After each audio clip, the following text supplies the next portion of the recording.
Hello everyone. In this video, I will show you how to delete Instagram sent requests. First, open the Instagram app and make sure you are logged into your account. Tap on your profile icon at the bottom right corner. Then, tap the three horizontal lines at the top right corner to open the menu. Look for Account Center. Tap on it. In Account Center, scroll down and select your information and permissions. Here, tap on Export Your Information. This option will redirect you to the Account Center export page. On this page, tap Create Export. Instagram will now prepare your data. It may take some time, usually a few minutes or even longer depending on your account activity.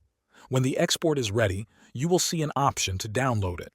Tap Download and enter your Instagram password to confirm. The file will download as a zip file. Locate it on your device and unzip it. Inside, you will find several folders. Open the folder named Followers and Following. Here, you will see a list of all pending accounts where you have sent follow requests. Copy any username from this list and search for it in the Instagram app. When you open that profile, you will see the Follow button with the word Requested.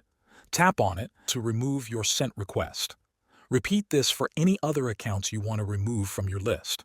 This method takes a little time, but it is the only official way to check and cancel all your sent follow requests. Thanks for watching.